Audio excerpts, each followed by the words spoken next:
Good morning, students, and most welcome to Unnayan Class Baka. Today I am here to teach you Class 12th English book, the first poem, Sweetest Love I Do Not Go by John Donne. First of all, I give the brief introduction about the John Donne. इनका जो जन्म है 1572 में हुआ है London में और इनकी डेथ जो होती है वो 1631 में होती है। जॉन डन लंदन से बिलोंग करते हैं और एक रोमन कैथोलिक फैमिली में जन्म लेते हैं जो कि बहुत प्रॉस्पेरस फैमिली है। इनको मेटाफिजिकल पॉइंट के नाम से भी जाना जाता है। मेटाफिजिकल पॉइंट उसको कहते हैं जो बियॉन्ड द वर्ल्ड होती है, मतलब स्पिरिचुअलिटी, आध्यात्मिक। जॉन डन को इन सारी चीज़ों पर लिखने में बहुत अच्छा लगता था कि जो कि साइंस से या नेचर से एकदम हट के हो। ये इन्होंने लॉ और थियोलॉजी की स्टडी की हुई है, कानून की पढ़ाई की है। थियोलॉजी का अर्थ होता है धर्मशास्त्र। इन्होंने धर्मशास्त्र की पढ़ाई की है जिसमें कि स्पिरिचुअलिटी के बारे में ये अध्ययन किए हैं। इनके वाइफ का नाम है एनी मोर, जो कि 1601 में इनसे इनकी शादी होती है। और अगर इसकी बात करें तो ये पूरा जो पोयम है sweetest love I do not go, इसमें जॉन डन और एनी मोर के बीच का कन्वर्सेशन है और ये समझाते हैं कि किस प्रकार से वो बाहर जाते हैं, अलग होते हैं, तो कैसे आप रहेंगे। आगे बढ़ते हैं और इनके कुछ फेमस वर्क्स के बारे में देखते हैं। तो इनके फेमस वर्क्स में 3 नाम जो बहुत फेमस है, इसको अगर हम याद करें तो सो, सा, से याद कर सकते हैं। Songs and sonnets. सोनेट्स क्या होता है? एक पोएम होता है जो कि 14 लाइन्स का होता है और उसके कुछ फिक्स्ड पैटर्न्स होते हैं और राइम होते हैं, कुछ लय होता है, ताल होता है, जिसके आधार पर उस सोनेट को लिखा जाता है। और इस पे दूसरा है सटायर्स एंड एलिजीज। सटायर्स क्या होता है? व्यंग होता है, जो कि अगर आप किसी के लेखनी में या किसी के बिहेवियर में या किसी के पर्टिकुलर पर्सन पे अगर आप कुछ कमेंट करते हैं, व्यंग करते हैं, कटाक्ष करते हैं, तो वैसे लेखनी को हम लोग सटायर्स कहते हैं। उसके बाद आता है एलिजीज। एलिजीज को हम लोग सैड सॉन्ग के नाम से जानते हैं। सैड सॉन्ग क्या होता है कि कोई व्यक्ति की जब डेथ हो जाती है तो उस समय जो सैडनेस एक्सप्रेस करने के लिए जो गीत गाए जाते हैं उसे ही एलिजीज कहते हैं।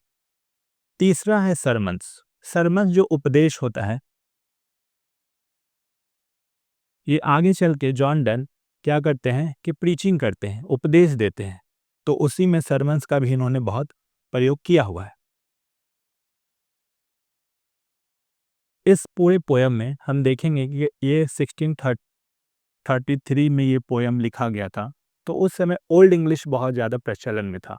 और देखते हैं कि दी, दाय, दौ, दी, यू के रूप में इसका इस्तेमाल किया गया है। हैथ को हैज़ के रूप में, जो डाय है उसकी स्पेलिंग डाय है, सन का सन है, गो का गो है। और भी ऐसे बहुत सारे वर्ड हैं जो कि ओल्ड इंग्लिश के हैं, जो कि इस पोयम में इस्तेमाल किए गए हैं। अब आते हैं अबाउट द पोयम। पोयम के बारे में हम बताएं तो ये जो पोयम का कलेक्शन है वो सॉन्ग्स एंड सोनेट से ली गई है और 1633 में इस पोयम को लिखा गया है। मेटाफिजिकल पोयम है एंड लव पोयम है और इसकी जो राइम है A B C D D C. इस राइमिंग स्कीम को हम समझेंगे कि पोयम में इसका इस्तेमाल कैसे किया जाता है। और ये टोटल स्टेंजा है जो 5 ऑक्टेव्स में लिखी गई है। पूरे 40 लाइन्स है। ऑक्टेव्स का अर्थ होता है जो पोयम 8 लाइन्स की होती है उसको ऑक्टेव्स कहते हैं। और पोयम का जो नाम है sweetest love I do not go. तो इस पोयम को हम आगे शुरुआत करते हैं। हम देखते हैं कि किस प्रकार इसके लाइन बाय लाइन क्या मीनिंग होते हैं। तो आइए पोयम को देखते हैं। अभी हमने इस राइमिंग स्कीम की बात करी तो सबसे पहले उसको देखते हैं। ए बी सी डी सी, ये क्या है? ये देखिए, यहाँ गो और यहाँ थी, ये ए है, ये बी है, फिर ये जो गौ है यहाँ शौ, एक जैसा राइम बता रहे हैं तो ये भी ए आता है। यहाँ जो थी है, यहाँ पे मी जैसा साउंड आ रहा है तो ये बी है। फिर यहाँ देखते हैं आई आता है जो कि एक नया साउंड है और ये सी है। फिर यहाँ बेस्ट है, यहाँ जेस्ट है, दोनों एक जैसे साउंड प्रोड्यूस कर रहे हैं तो ये डी है और ये डी है। और ये आई और यहाँ डाई, एक जैसा साउंड प्रोड्यूस करे तो सी है। तो हम देखते हैं किस प्रकार से ये राइमिंग स्कीम पूरा का पूरा दिख रहा है। अब इस पोएम पे हम लोग आते हैं। Sweetest love, I do not go for weariness of thee, nor in the hope the world can show a fitter love for me. But since that I must die at last, this best to use myself in jest, thus by faint days to die. हम लोग देखते हैं कि जो John Donne है वो अपनी प्रेमिका से कहते हैं कि स्वीटेस्ट लव, मेरी प्यारी प्रेमिका, आई डू नॉट गो, मैं कहीं नहीं जा रहा, फॉर वेयरीनेस ऑफ दी, वेरीनेस मतलब होता है थक जाना या ऊब जाना। ये कहते हैं कि मेरी प्रेमिका, मैं कहीं नहीं जा रहा हूँ और ना ही ऐसा कि मैं तुमसे थक चुका हूँ या तुमसे ऊब चुका हूँ, इसलिए मैं तुम्हें छोड़कर जा रहा।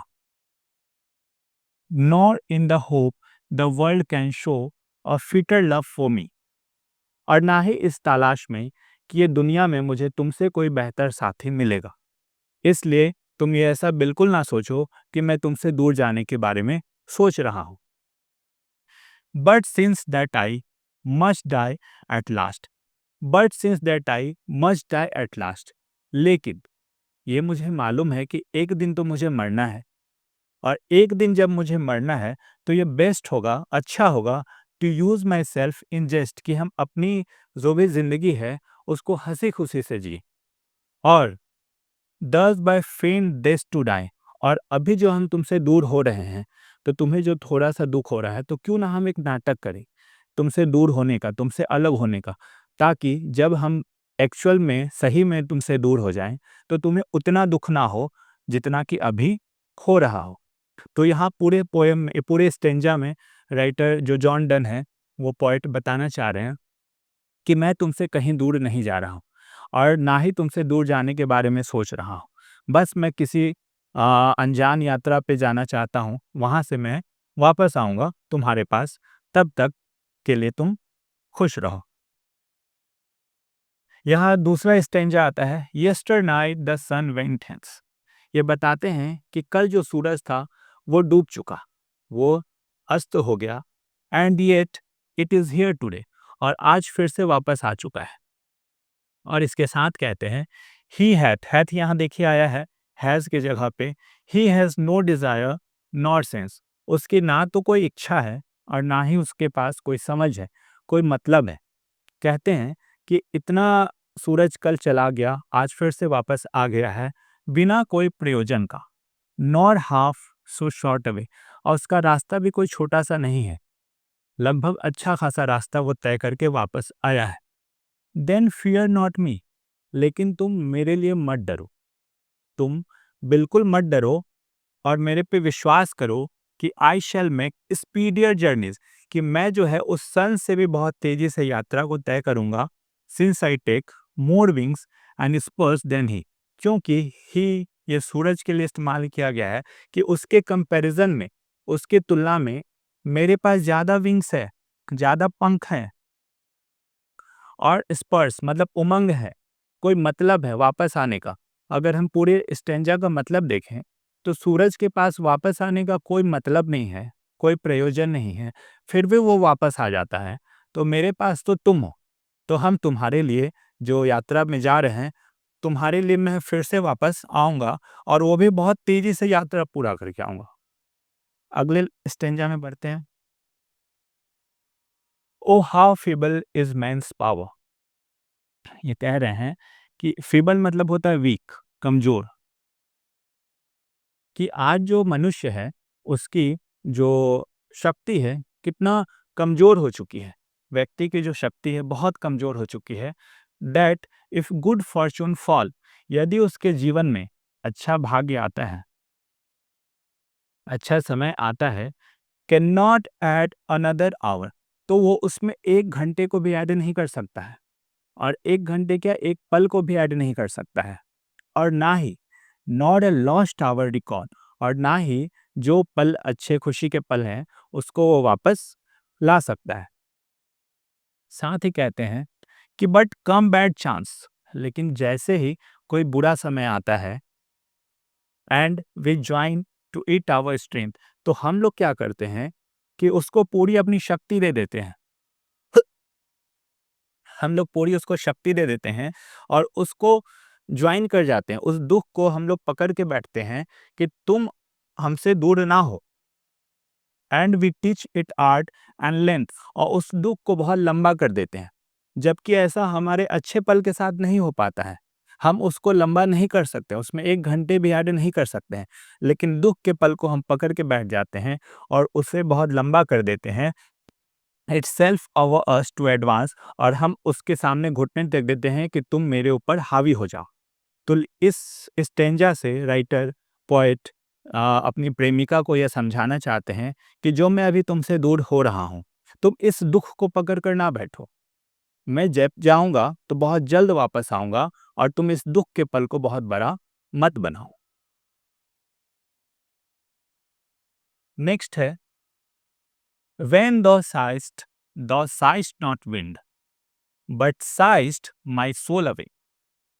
कि जब तुम आहें भरती हो, जब तुम आहें भरती हो दुख में, तो उससे सिर्फ हवा नहीं निकलती, बल्कि मानो मेरी आत्मा, सोल मतलब आत्मा, मानो मेरी आत्मा बाहर निकल जा रही हो।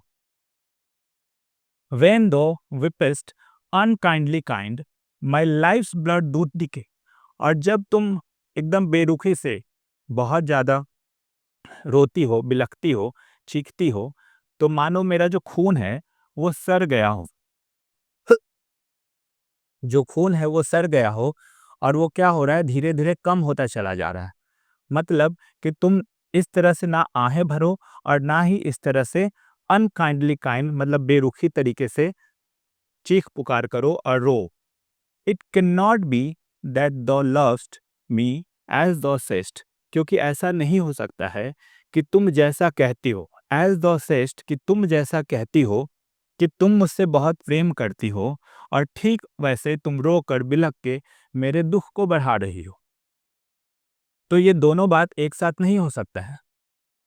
इफ इन माई लाइफ दो वेस्ट, क्योंकि मेरा जो जीवन है, थीन मतलब तुम्हारे में, माई लाइफ है मतलब तुम्हारे अंदर जो मेरा जीवन है, तुम्हारे दिल में, तुम्हारे हृदय में जो हम बसते हैं, उसको तुम वेस्ट कर रही हो, उसको तुम बर्बाद कर रही हो, मतलब दुख दे रही हो। दो art the best of me, क्योंकि मेरे लिए तुम में होना वो जिंदगी का सबसे अच्छा पल है। मैं जो तुमको खुद में महसूस करता हूँ वो मेरे लिए सबसे अच्छा है, और तुम इस प्रकार से उसको वेस्ट ना करो। मतलब इस स्टेंजा से पोएट कहते हैं अपनी प्रेमिका को कि तुम इस तरह से रो के आहें भर के मुझे और दुख ना दो, और अपने अंदर से बाहर निकालने की कोशिश ना करो। Let not thy divining heart forethink me any इल।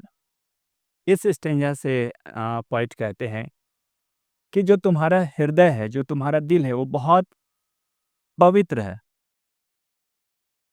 ईश्वरीय दिल है।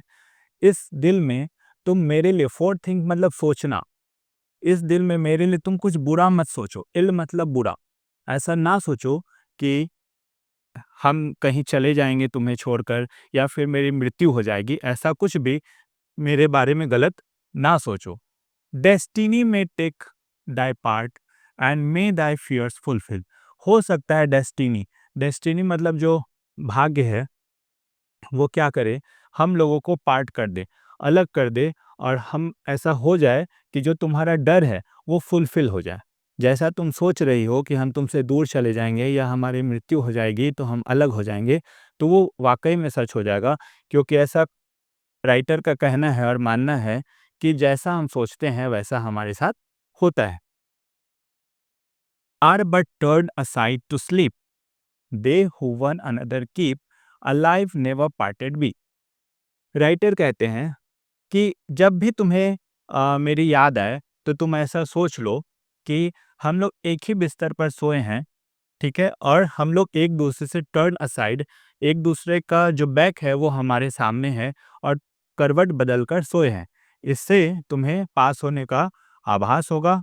और लास्ट में कहते हैं कि जो एक दूसरे के लिए होते हैं, जो एक दूसरे के लिए हमेशा होते हैं, वो अगर फिजिकली दूर भी जाते हैं तो वो एक दूसरे से कभी भी दूर पार्टेड नहीं होते।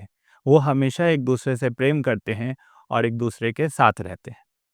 तो ये था इनका जॉन डन का पोएम। Thank you.